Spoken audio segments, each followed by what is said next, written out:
What's going on, everybody? Welcome back to another episode here on the Multifamily Wealth Podcast. Today I've got Pat Carino live in the studio here that we're now recording episodes in. Pat is a real estate developer, he's an investor, and he's a partner in a software company that we actually use within our business, the Aligned Real Estate Partners business, to help us manage relationships with sellers and other service providers and vendors, and to get our arms around the deal flow part of the business, which we're going to talk about today, along with developing real estate and doing big deals and all that fun stuff. But Pat, why don't we start with your background? How did you get into real estate? What are you working on today, and anything else you find relevant there? Sure. Thanks for having me. Excited to be here. My first in-person podcast. My background in real estate, I guess, started in college. I went to UConn. They have a real estate program. And so I studied classes there. I had internships every summer in the real estate field. And then my first job out of school, I was recruited right out of that program to CBRE. Mm-hmm. The team I was on covered suburban New York. So we primarily did all asset classes in Metro New York besides the 5 boroughs. I wanted to then try the principal side. So I moved over to a couple of different family offices, doing different asset classes, different geographies, and eventually landed at a family office, which was my last job for 5 years, doing ground-up multifamily development. And that's kind of where I narrowed my focus and started just kind of into this niche. And then the last 2 years, I've been doing the same thing, but at a big institution that's based out of Cleveland, 17 states, and I cover the Northeast for them. Nice. So when you say cover the Northeast, you're running around like looking for deals, projects, stuff like that? Yeah, so I define the Northeast as Jersey, Connecticut, New York, Massachusetts. Mm-hmm. You get no love for New Hampshire up here? I was just going to say, I technically cover north of that too. We were just trying to build out the Massachusetts pipeline before we come into New Hampshire. But yeah, and the structure of NRP is the specialized model, they call it. And so we're pretty siloed in the roles. Mine is focused mainly on pre-development. So I'll call that the sourcing, the acquisitions, running the lead, and the team on the design of it. So I'm with the architect and the in-house team, the entitlements with the land use attorney, which is actually why I'm in the market today. I have a planning board meeting on the South Shore today. And then once we're getting close to closing, we have a capital markets team that capitalizes it all, and then a construction team that builds it all. Got it. So we're talking large, maybe define with some dollar amounts or units or whatever, but we're probably talking like 8-figure plus to 9-figure big deals, hundreds of units, right? Yeah, so I've 4 deals under contract right now. I started at the firm 2 years ago. Haven't closed any yet, but 4 under contract. These are building ground up multi in New England, Northeast is it's not easy. No. Yeah. So going from south to north in Jersey City, we have 382 units in approvals. In Westchester, we're getting ready for the approval process for 300 units. On the South Shore, it's 360 about. That's planning board tonight. And then on the Cape, we have 300 even that's fully approved. Got it. It's in the last appeal process. And when you say under contract, right, I think for those who are listening, that might just be like the traditional value add multifamily guys of, I go and put my 50 unit under contract. Yeah. I do my 30 days of DD. I do my 30 more of financing, and then maybe I'm closing 75, 90 days in, whatever it is. And it's, fairly straightforward outside of the stuff that can go wrong in a normal, normal meaning an existing transaction, I should say. But on the development side, you're talking, you've got 4 under contract, I'm sure ranging in time from recently to maybe a long time ago for some of these projects. Like, what are the big important events that have to occur when you go under contract on these sites or on these deals to actually get it to the finish line and get it across the finish line? So there's probably, 2 parts. One is like the actual entitlement important steps and needs to be done, which is just we need full unappealable approvals before we close. We aren't paying for something that we don't know we can build. There are other people that take entitlement risk and they buy land as is for presumably much cheaper than us, and then they figure it out. Yep. That's just not our business. So we need to know what we're going to do before we can pay this presumably higher number. And that's why people sometimes give us time. And so that's the idea there. We just need to get full approvals. But then on the contract side, the kind of the main way we look at it as it might compare to a value add investor is we need a due diligence time period to just do all the homework on the land and the entitlement process, like understanding what it will even be. And then we have the actual entitlement process. This is assuming it's not approved yet. So sometimes we'll buy shovel-ready sites if someone else approved it, and this middle part might not be there, but typically we're doing this middle part.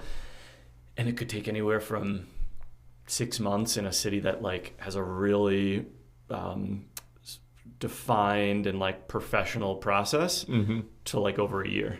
Yeah, which is one of the 4 deals I was mentioning. We're closing in on a year of approvals. And then we have a closing time period. So it's like those 3 things: due diligence, approval, and then closing time period.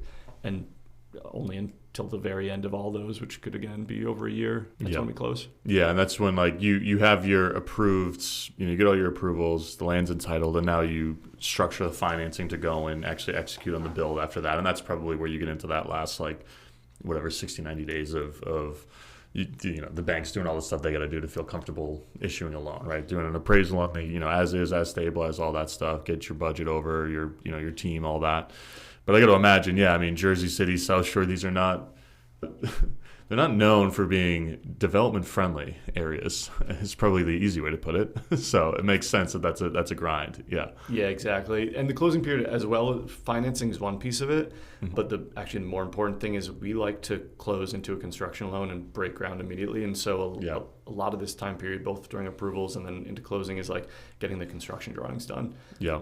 So then we can just get into it. Some other groups, everyone does things differently, is they'll wait till they close and then they start construction drawings and then break ground. And so we just try to do it all at once. Yeah. And then in terms of actually executing on the build, like is your firm developing, selling off to somebody who's going to actually, operate the community longer term down the line? I know that's not your day-to-day focus, but like just in general, what's the focal or the focus, I should say, of the firm itself? We're typically a merchant developer, which means we build, stabilize, immediately sell, and that's pretty much a function of our capital. Most of them want to recycle it and put it back to work.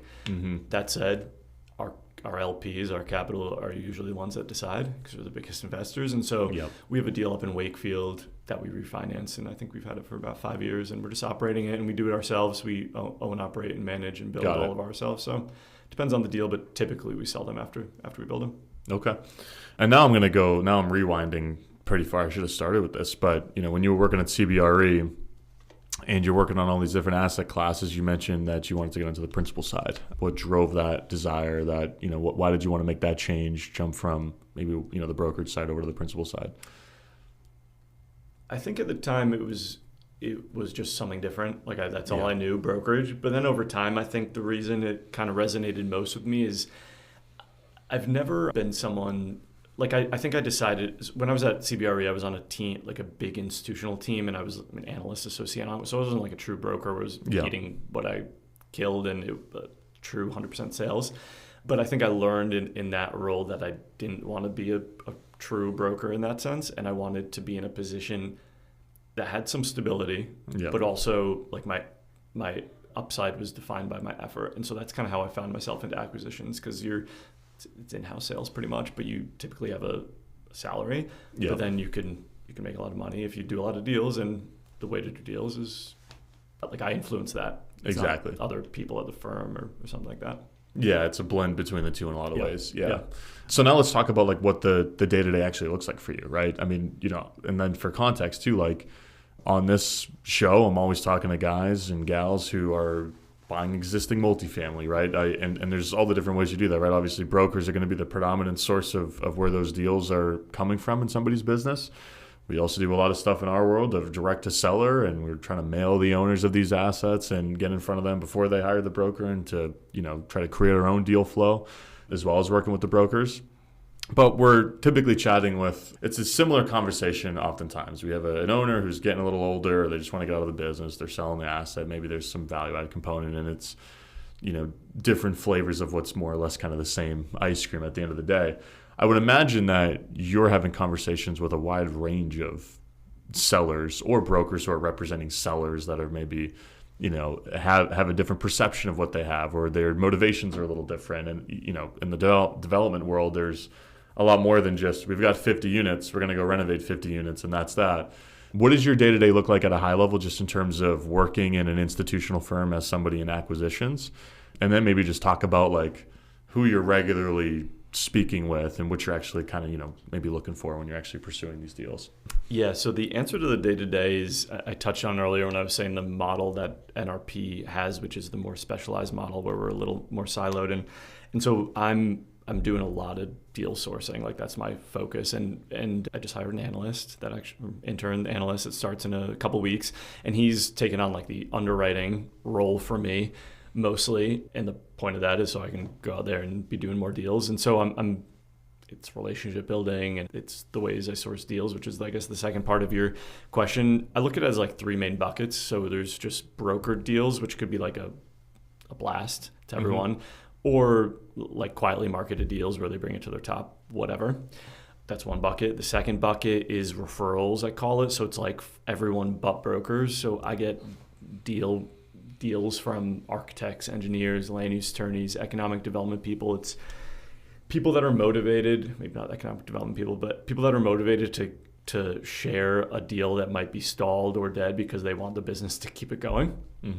And so someone might do like architect might do density study for another developer and the other developer will pass on it, but they, for whatever reasons that's specific to them. And then the architect might call me and be like, hey, I looked at this deal a couple months ago. My client passed on it. They said they didn't care about it anymore. Like, do you want to pick it up?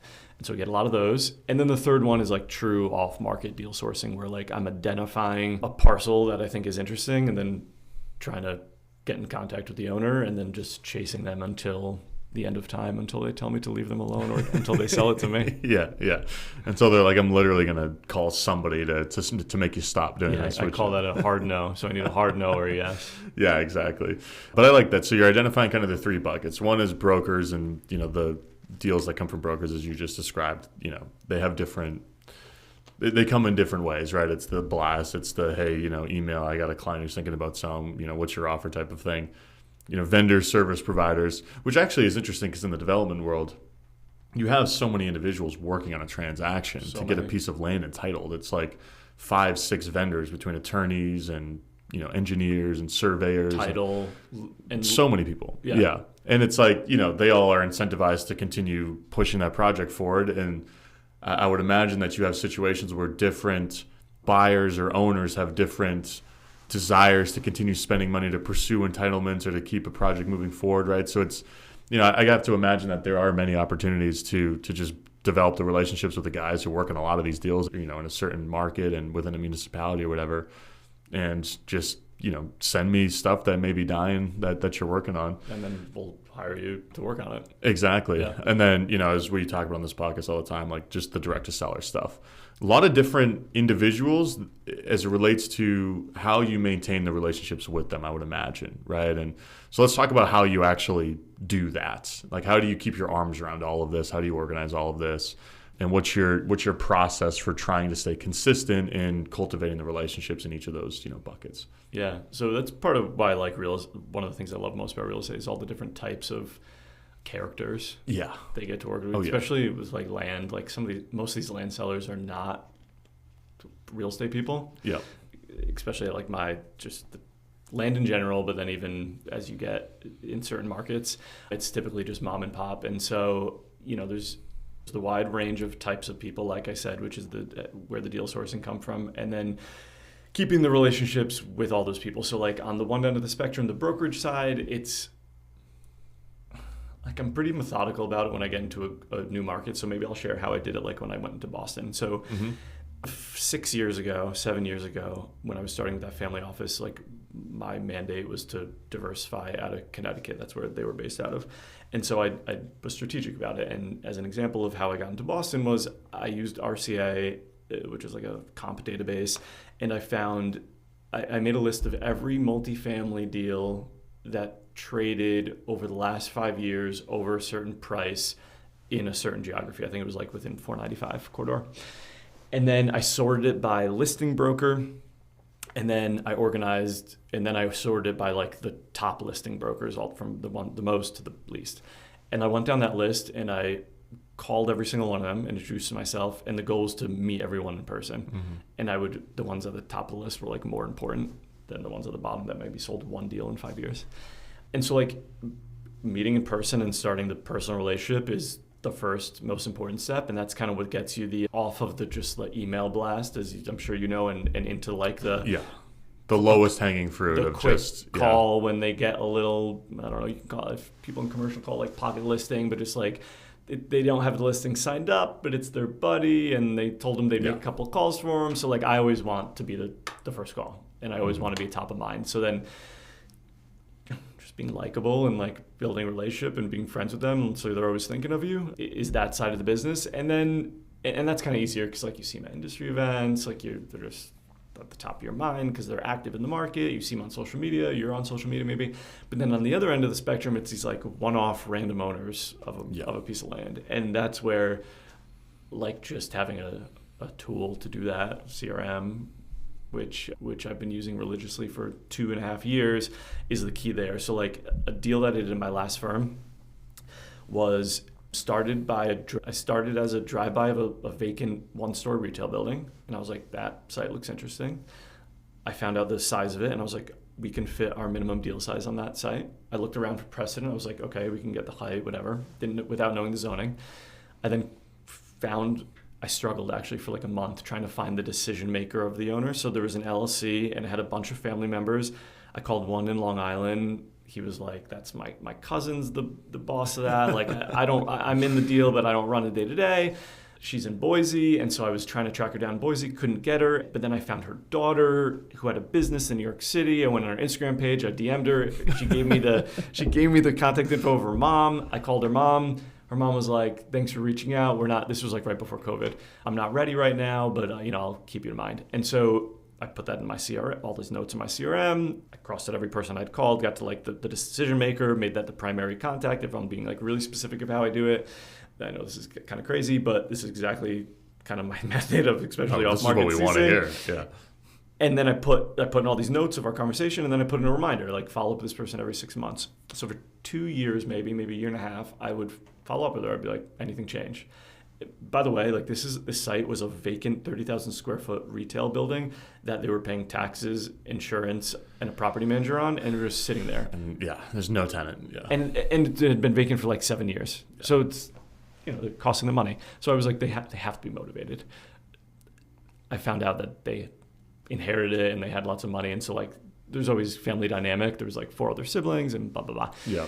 So during COVID, she called me back and was and I always get excited when like you get the inbound, because like it's always one way for however long, and then when they finally call you, you're like, oh, it's real. So she called me and was like, are you still interested? And I was like, let me rerun the numbers and let me let you know. So I went back in my notes, I picked it up immediately, updated it, and I said, yep, we can. And I'd made an offer already, like unsolicited, and she kept on saying no. And so I was like, we can offer all the same things except whatever. I think like maybe the timeline got a little longer, but I think the price stayed the same because rents were going up, even though costs were going up by then. And she said, great. And she went with us, come to find out, because she had allowed some other developers to try to do high-rise there, and they'd gotten denied. And so the firm I was at was a wood mid-rise builder, a wood frame builder. They don't do high-rise. And so she was happy. Usually we have a floor, and sellers want us to like have as much density as possible so she could pay as much, but she also wanted a ceiling because she didn't want us to go try to get something like unrealistic approved. So we just it was, and just lock it up for a long period of time, and which is what had happened. So like not only had I proven to her that we were like capable buyers with a reputation, but I was staying top of mind by reaching out, and then we had terms that resonated with her. And then we went through approval process. We closed once we had full approvals, and actually I'm not with the firm anymore, but he's selling that right now, the full deal life cycle. It's on the market right now. That's been 2 years of hey, I'm still here, and hey, like, I got to imagine you'll want to sell us at some point, however you're obviously phrasing it, but just staying around the hoop, so to speak, right? And I think that's the biggest thing. And you need a system you need a system or a platform or a software or something to help you do that across a number of different deals, because if you don't have that, you become unorganized, and that's when the deals slip through the cracks. And the larger the deals that you do are, and you guys are doing big deals, whether it's development, existing, whatever, like the follow-up becomes even more critical because the process is so much longer, right? If you're flipping single-family homes, it's like, you can follow up with someone for 9, 12 months, and the motivation is typically going to get so severe that they have to make a decision, right? When they inherit the vacant house from their aunt and there's no one there and they can't afford the taxes and the insurance, they're going to sell that. Like they're going to make that decision pretty quickly. There's one decision maker, et cetera. But larger deals, a lot of decision makers, less motivation or more sophisticated ownership, which this situation may or may not fall into the category of sophisticated owners. Maybe you would define them as that, maybe you wouldn't, but it seems like no. But it's like you have to. No, they were actually did real estate. They were very professional. It was more of like a family dynamic. Yeah, there's multiple decision makers, and so that's sometimes what makes it tough. But that also just means like that also extends the life cycle of a deal in a lot of ways. Yeah. So let's talk about DealNav. One, because I want to talk about the platform itself, because you built it to address a lot of the different issues I'm describing that you were likely facing. But I also think it's interesting that you're a real estate guy who's running around doing deals, and next thing you know, you're involved in a software company, or starting one, I should say. So maybe walk us through how that came to be, because I think it touches on a lot of what we're talking about, and then we'll get into it itself. Yeah. So to be honest, I have a bad memory, and so because there are some people that track deals in their head, and I don't know how they do that, but I've heard people be like, "This is how I do it. This is how I've done it forever," and they've been successful and. That's good for them. I can't do that. So I had always tracked for 13 years, starting at CBRE, because as I was leaving CBRE, we were like a project I was given was to like track every owner and the status of projects in the Gold Coast of New Jersey, which is like Jersey City to Fort Lee, or Bayonne to Fort Lee maybe. And so the way I was doing it, this was like the first version of DealNav, you could actually maybe call it, is I got these poster boards of the aerials of Jersey City to Fort Lee, put them on the wall, got numbered and colored pins, and would put them on the map, and had those numbers corresponding to an Excel sheet with the property's address, owner name, status, printed out in a binder. It was printed out in a binder because my boss was old school, but it was in Excel corresponding to a map on the wall. That's pretty cool. That turned into like the digital version when I left CBRE. When I wanted to do it for myself, I was like, absurd that we're printing this out. So it was an Excel sheet with the same things. Each column was address, owner name, notes, calls, whatever. And then it would correspond to a Google My Map sheet, which had numbered pins. And I say correspond because it wasn't like linked or anything. I would have to I'd have interns every summer update the numbers so they would correspond. And so I did that for 13 years and it worked fine. I actually started tracking the deal that I was just describing to you in Excel originally. But then about 2 years ago, when I was transitioning from the last firm to this one, I was like, I had a little downtime, it was slow, and I was like, I need to level up and get something more professional. So I demoed probably 15 different real estate CRMs and deal tracking tools, because there's a bunch out there. Mm-hmm. But they didn't check the 3 boxes that were important to me, which was being like simple and only covering the prospecting part. So there were a lot that did it all that were great. They wanted you to do it all in there. So underwriting, due diligence, density studies, you can order direct mail through this. You can everything, and that's great if you use all those features. But I didn't want to. The second thing was the map. So I'm like a freak about the map, and that's really important to me. And so if it didn't have a map at all or a good map, it was I wrote it off. And then the third thing was they were just way too expensive, and even the ones that were cheap monthly would require like 5 or 10 minimum users. And I've always been a 1 or 2 man band, and so I didn't want to pay for 20 accounts if I was using 2. So I got frustrated. Again, I had some time, which is like the only way I could make this happen. It took a lot of kind of effort, not a lot of money, but like a lot of effort. And I found a software developer, and I had him make me exactly what I wanted, which was a place to put deals, contacts, link them together, show them on a map, and then just do this simple CRM stuff of adding notes, setting reminders, searching, sorting, filtering, and I started using it at work, just on my own. Mm-hmm. And then, well, let's start with a time frame. Like, what year was this? Like, did you do that? It was like 2.5 years ago, because I've been here for 2 years, and it was at the end of my last firm. Yeah. Got it. So we're talking, this is post-COVID. This is 2023 in change, something like that. Get a software guy to help you build out kind of minimum viable prototype of what DealNav is. Let's go from like, hey, I built this for myself to, 2.5 years later, you've got users, you've got subscribers, you've got a business partner. What happened between those 2 times? The first thing is that some people started hearing about it.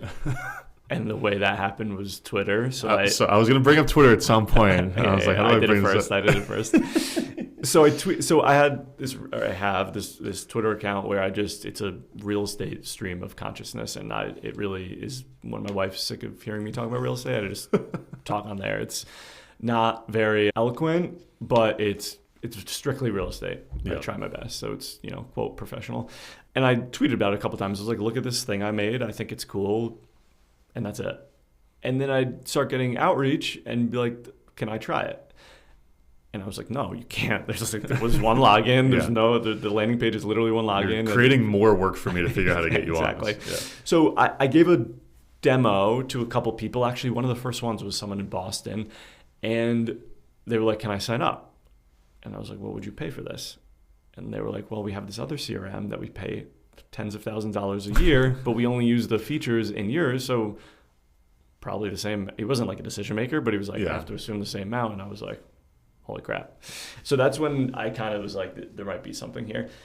And so that's when I told my current partner, Anthony, my first partner, I guess, Anthony, he was in residential real estate brokerage, and he had built a software device, prop tech software himself that he was in the middle of, but not struggling with, but he had users, freemium users, but he was trying to grow it. Yeah. And it wasn't going the way he wanted.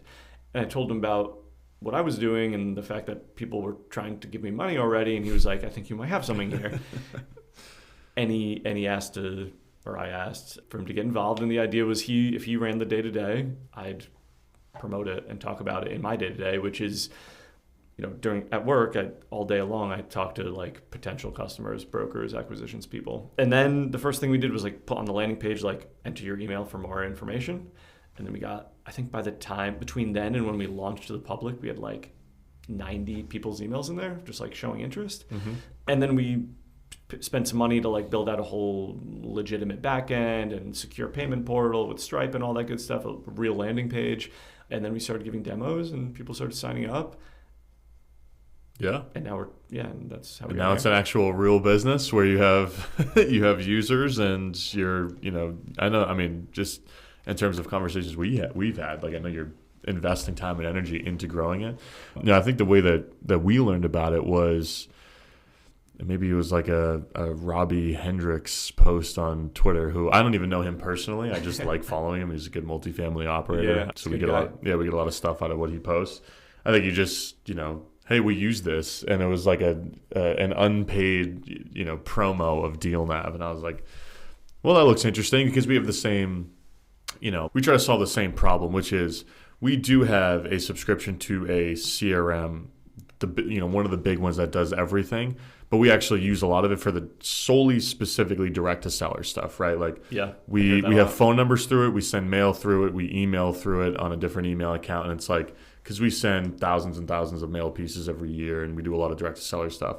But we didn't really have a solution for broker service providers, other investor contacts who could be a source of it, sources of deals for us. And in the past, like that can't really live in the direct to seller, like robust CRM that we have, because that's really the only use case for it. And we never really solved that other one. We're doing just bootleg CRMs on Monday.com because that's where we have other stuff for our business. And HubSpot for a little bit. And we're like, this is actually a really good solution in that it's single purpose built for this type of, communication and tracking deals through this manner. So, unsolicited promo that we've had a great experience with it, but it is interesting in that it's most products, I think, for a lot of, or I shouldn't say most products, but a lot of products for folks. I built this because it helps me. And then next thing I know, other people are really interested in what we're doing here. How do you split your time now? Like, is it, are you majority on the acquisition side in the real estate business, and maybe I'm putting you in a tough spot by even asking you this. There's a true answer, and I'll answer. Yeah, versus DealNav. And this is just out of my own curiosity, and just for folks who are listening, they're like, how do you balance these two things? But yeah, sure. So I have the partner, which helps me balance it. So you talked about time and energy. That's all Anthony, my partner. It's all his time and all his energy. Yep. For me, it's some capital. Like I'm providing the capital for the business to grow, but he is the day-to-day. I do things like this, but there's mutually beneficial aspects of this. Yeah. Which is one of the things that I'm like most excited about with DealNav. I've sourced or built relationships with people that have then led to deals through DealNav for NRP, which is mind-blowing to me, but something I kind of learned. It's all the same people doing the same stuff. Agreed. Yeah. But I don't know. I didn't think about that. And you also forget like how small this industry is. So like there's a guy, a deal I made an offer on recently, it kind of died, but was originally the guy who DM'd me with it. I originally met through his inquiry about DealNav, and then I passed him along to Anthony, but he like asked me about DealNav, passed him along to Anthony. I don't even think he ended up signing up, but then we had this little bit of relationship. He knew I did multifamily development in the Northeast, and then he had a deal in the suburban Boston market, and we spent some time on it. I made an offer, and so like that would have never happened if I wasn't doing this, and so it's been awesome. And that's the importance of like, whether it's you're doing a very, I don't want to say extreme, but like your version of it is like, I'm creating a symbiotic business platform, service, whatever. DealNav, you create a software company that provides a service to real estate investors that helps them track deals better. So now you're chatting with guys who are looking for deals and who are in the real estate industry, and you're also in the real estate industry looking for deals, and they talk to each other. But the versions of that are different for a lot of real estate investors. Like, we run a property management company. We get to look at deals from our clients, or from our client who knows, hey, my cousin's got a property he's looking to sell. Like, I know you guys also buy. And we started a management company to just manage our real estate better. And then we were like, maybe we'll do third-party management because we have the infrastructure. And people are asking us if we'll do it. Oh, wow, we're getting deals from this. Yeah. So it's like, exactly. So it's whether it's building like the Twitter account, even if DealNav never came to be, like, I'm sure that's probably been an asset for you as well. Especially once you threw your name on that thing too, that helps, right? And I don't know if that helped, but but at least it's like there's more eyeballs on you, what you're buying, what you're doing, all that stuff. Absolutely. I want to go back to talk about development real quick too, because I want to make sure we talk about this before we wrap this part. Like, and it's a very broad question. Like, what makes a good site? You're out there looking to find sites to build large multifamily communities. So much stuff goes into that. The square footage of the site, the acreage, the zoning, the location, like just kind of your free form consciousness here on like, what are you looking for like in a site? Like, what are some of the big things that you're kind of checking off as you initially evaluate maybe a site that's sent to you? How do you think about all that? Sure. So the short answer, I guess, is math. Yeah. But then all the thing that goes into that is I've been doing this long enough in the same geography that I kind of know the regions where the math will work generally, where like rents are high enough, no matter, obviously other things come into play like taxes and affordability component, density, but like rents, assuming you have the other things, are high enough to make it work. And so I'll kind of write off the other areas. Yeah. And then once I'm in those areas, I look at the four things I just mentioned. So I look for rent comps being around. I don't love being a pioneer. There's ways to triangulate. If it's in a location that I think I can comfortably triangulate it based on like comparable locations not directly there, I'll do it. But I don't want to be like, the further away you get from like suburban Boston or Metro Boston or Metro New York, it's like you're literally the only one in like 30 miles, and I don't like doing that. So comps that have rents that will justify new construction, taxes, and if needed, some sort of tax abatement. So like Westchester has very high taxes, but they have different IDAs, agencies that give you tax abatements potentially. And so that kind of like makes up for that. And then affordability component. And so some towns have none, some towns have a lot. That goes into play. And then the last thing's like the construction type. So if it's, the ideal scenario is like a high rent market with low taxes, no affordability component, and like all surface parking wood frame design. That's like the golden, especially right now with the way the market is and costs up and rates up and exit caps up. That's like, if that would be the perfect deal. But then there's markets where you can do a more vertical construction with like podium, concrete or light gauge podium with wood frame over it because rents justify it. Mm-hmm. And then, maybe there's a big affordable component, but they give like a really good tax abatement. And so deals like that work too. We have a deal under contract that's 8 stories, pretty expensive construction type, but the rents are in the $4 a square foot a month and a 30-year or 20-year pilot. Yeah, I mean, it does seem like the most quick and dirty, like And it makes sense. And it's the same thing in existing, right? It's with you're looking at a value add deal and rents are X, the rents have to get to Y in order to justify price plus reno spending, right? And you can quickly do that mental math or on the back of a napkin or wherever without even really like getting into other components of the deal. Development, like we don't develop, but we're sent development deals. And I'm like, no, in this town. Why are you forwarding them to me? They're too small for you. Okay. You get bored looking at them. But like, my version of that is you can only get like $2,500 for a 2-bed here. There's nothing will work here. You could give me the land for free, it won't work, right? Yeah, exactly. And I'm sure you see a ton of those, right? If you gave me the land for no dollars, it still wouldn't even financially pencil. Like just because the market itself doesn't justify spending money on new construction because the rents just won't be high enough when you go to lease it up.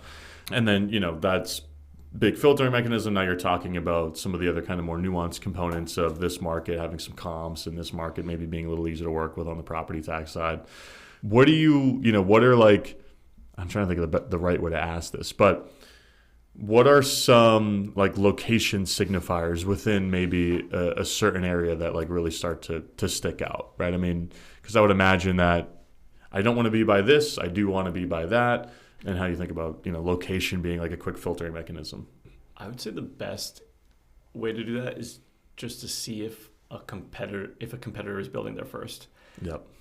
Especially if it's a pioneering location, like if someone that's a true peer, like not like a family office that sometimes do unique things, but like an institutional merchant developer is building somewhere, like they did all the heavy lifting to prove it out. Yep. And like that signifies that location potentially works. Yeah. And so that's actually what I'm doing on the Cape now. So like the Cape, you could make an argument of why it's such a good market when there was no comps there, because it's just like it's not a lot of ground up construction. There's just there's a lot of demand to live there, but there's no housing. And so like that's kind of a good enough story. But the fact that no one had been there yet makes it tough to like raise capital. And so when someone built something in Hyannis, it became the rent comp in the market. It became the sales comp in the market because they ended up selling it. Mm-hmm. And then it's a proven market. And so like literally I wouldn't have been interested in that market if that hadn't happened. But then once they were, someone showed me a deal and I was like, oh. And so you have something to point to. So that's honestly the number one signifier. And then like the obvious things, you'd like to be near trains or a CBD or on the water. Like those are unique aspects that usually presumably add value. Yeah, I mean, it's interesting you talk about, hey, has somebody already thrown big amounts of money at this area, and how did it go after they did it, right? Whether it's they're leasing it up or they sold it or whatever. Exactly. It's like that's just another version of, it's like if you're looking at a new market and you're trying to figure out if this is a growing area and it's got the Starbucks and the Chick-fil-A and like a nice little, whatever, another insert other, upscale brand dropping a store there, and it's like they have 100 people research teams that are determining if this is a growing area, and if they're building something they're committing to it, well, it's probably a growing area, right? It's you can learn a lot just by looking at how other people with a lot of resources with a lot of money are making decisions. I want to make sure we have enough time for our second segment here, but Pat, where can folks reach out to you, learn more about you, maybe learn more about DealNav? Sure. LinkedIn maybe, Patrick Carino. DealNav is deal-nav.com. I'm trying to buy DealNav with no dash right now. If the guy in Florida is listening to this, it's an interesting URL to have. If you're not, it's a oceanographic research like navigator. That's what he's doing. He's at it for like 10 years. You can find me on Twitter if you can spell acquisitione correctly. I can't, and yeah, those are probably 3 main places. Yeah, I'll link all of those. But listen, man, this has been great. It's nice to talk about a topic that I don't get to chat about that much on the podcast. So I appreciate you making the time. Yeah, absolutely. It's awesome, man.